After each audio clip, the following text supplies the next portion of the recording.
I hope you had a fantastic Thanksgiving break with family and friends. It is time to check out my Gap and Go trades for the week of December 1st through the 5th. I will go over price targets on the 5-minute time frame, have a gap recap from November 24th through the 28th, and update the chart as well. Hi everyone, it's Dow on the Dow. I'm going to go over 5 tickers. First up is RIVN. We ended the week at $16.86, up 4.20%. Now, this is where we are. This time around, I'm going to only take price out to 2 standard deviations, and that is roughly $17.21. This is resistance and a potential take profit area, as well as a sell limit area if you like to set those orders, which I love to do. Now to the south side and to one level of support and a potential buy-in area, as well as a potential stop loss area, roughly $16.76, which is the middle of the trend. If we go sideways and consolidate, this is where we could bounce. Now to the south side of that and another level of support and another potential take profit area and another potential stop loss area, $16.31. For the week, on the 5-minute, you can see that we are in a strong upward channel, and by the end of the week, the middle of the trend could take us to $19.72, the outer band 2017, and the lower band $19.26. And again, we could just chop sideways. Now, looking left, you can see the beginning of the week, we hit resistance and then fell back down to support. This was the middle of the trend for the week, and notice how we got close or touched this line right here. And this is your sell signal, and then your sell signal. And if we go from here to the middle of the trend here, this is a sell signal, a buy signal. That is the middle of the trend. This is the sell signal, a buy signal. And then we were just grinding sideways and trying to make a leg up. But as you can see, price likes to rest along this middle of the trend before it either goes to the upside or to the downside. And here was your buy signal, sell signal along here. And as far as the gaps go, this gap that has been in play since Friday, November the 14th, closed out on Wednesday. So congrats if you anticipated that move and made some money going long. I will delete that. And this gap to the upside closed at $14.99. This was an old middle of the trend. Here is from on the way down, this turns into support. This is a support line and it bounced. The lines I marked in yellow are from 2024. Yellow, I should say. And check this out. This gap to the downside is still in play, taking us to 1254. And this gap taking us down to roughly 1137. So watch out for the landmines, but right now we are in an upward channel. And to the north side, we have this gap that is still in play. That's the next gap target, and that could touch by Tuesday. If we wick up to this level and it closes out, it will sell off as people take their profits and they run. They will lock in and they will leave. And then we have other gaps to the north side, but one gap at a time. I have to go through and check out where the next gap is, but I will do that on a different time frame. Next up is Boeing. We ended the week at 189, up 1.11%. Oh, by the way, the 1-year price target for RIVN is $25, but to the downside, according to the analysts, it is $14.82. So watch out for the pullback.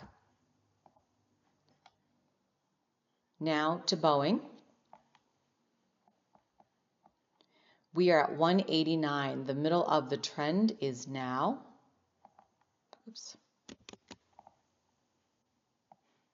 Move this over here. Right there. So that is one level of resistance. At 189.48, we could chop sideways when we consolidate, because there's always a period of consolidation, barcoding, basing. 192.63, 186.31 for another level of support. And watch out for this gap that will take us down to 182.68 for a pullback.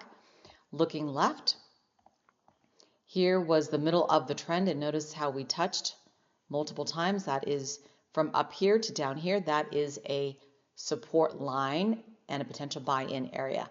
And this is resistance on the way up. And we're just kind of grinding along the middle of the trend, but making a leg up. And the forces took us up with this gap here that closed at 189.54. So congrats if you went long as a target here. 189.54 no longer in play. And then the next one will take us to 191.69. And that could touch definitely within Monday's trading day. And that will be resistance on the way up.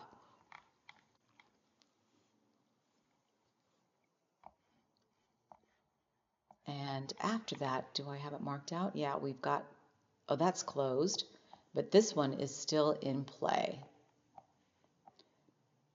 And could we touch it by the end of the week? Definitely. The outer band could take us to 209.51, the middle of the trend, back to the one-year price target at 206.49 and 203.16. And to the south side here, and I think that is the last gap to the south side. Again, I will have to check this out on a bigger time frame. Okay, next up, NIO.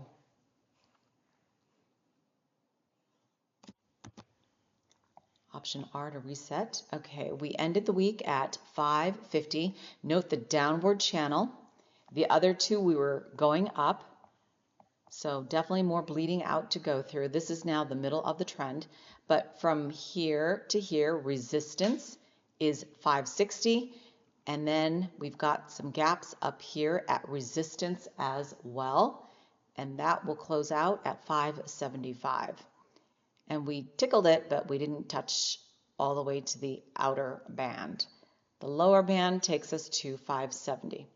Okay, so the middle of the trend and support. Why do I have this marked out twice? Let's get rid of one of the lines. And this needs to be adjusted 550. And this is off mark to Monday. There you go, Friday.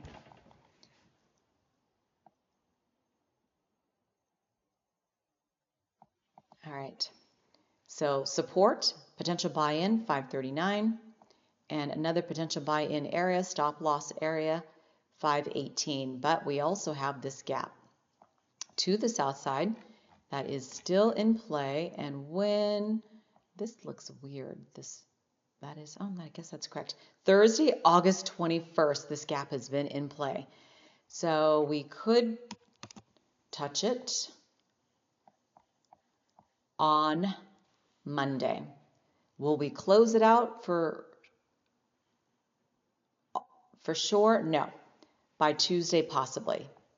Or if we wick down all the way to that level, it will rebound at support. We could go -3, -4 standard deviations, and then definitely bounce.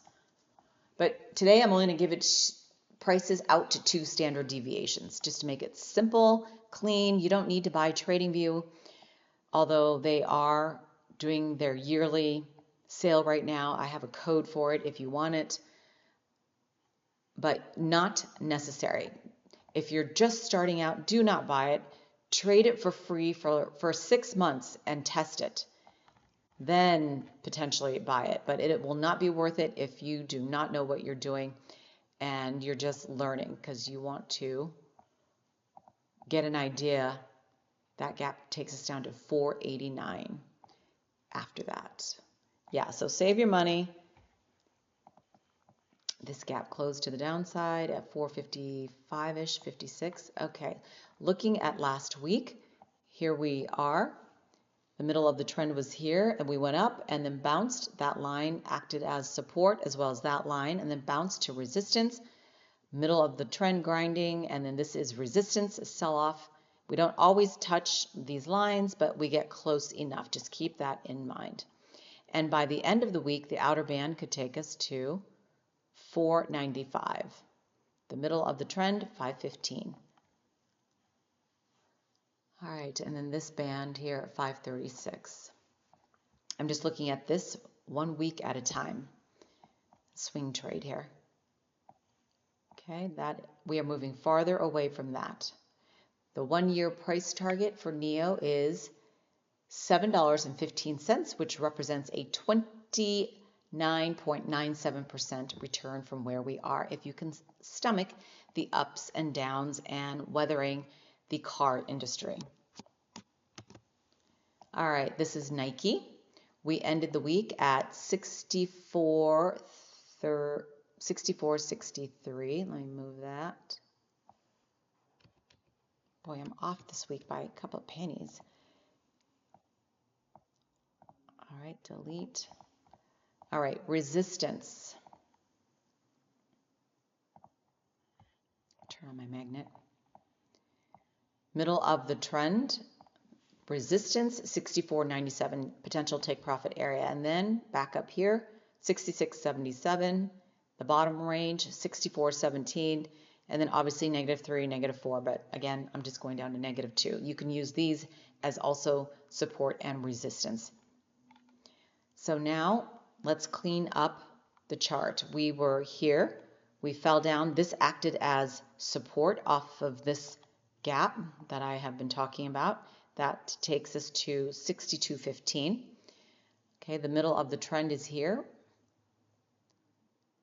We fell down, went up to resistance, another level of resistance, closed out this gap, and then flushed down. But this gap, technically, because I just draw it out, I have no idea when it's going to touch, and it touched right here. So congrats on Tuesday, November the 25th. That was just a Monday to Tuesday fill. All right, so this gap takes us down to 60.81. This gap at 62.17 started when? Wow, way back. Okay, forget it. I'm not going to go on this time frame. I'll check it out later. But it is still in play. So that one's, this is a gap within that gap. That will take us down to 58.38 for a pullback.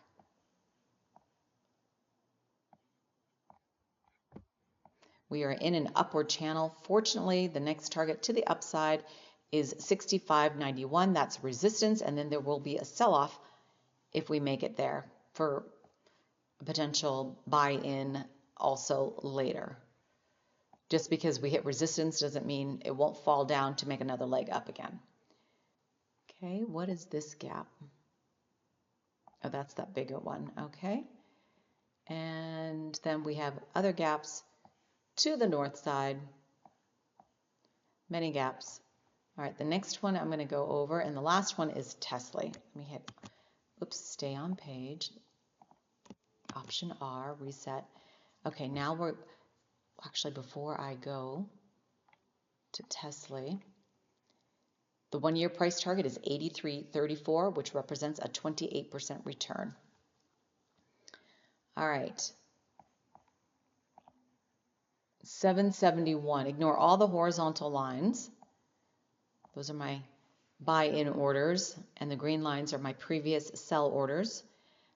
The middle of the trend is here. Now at 776, close to a line I drew when? Let's take a look. I drew that on Friday, August the 22nd, and we're just getting back to that level. Oops. Crazy. So I will delete this because it's too close to each other. I don't want to see that. Okay. Now let me just give you some price targets.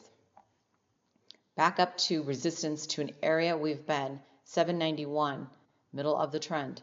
Back to support, 762. Now, what happened last week on TSLY? This gap closed to the upside at 764. Wow, look at that. That's a nice increase. We were at 725, ending at 771. We gapped up, which means there's a gap to the downside when we reverse. Okay. And then we hit basically resistance, fell down, broke through that support line. This acted as support here. Oh, this is my line that I have for dividend shares. Okay, and it just happened to hit this line and then back up to resistance, grinding along the middle of the trend, and we are right here. So 776-ish, and then the target will be this gap at 808.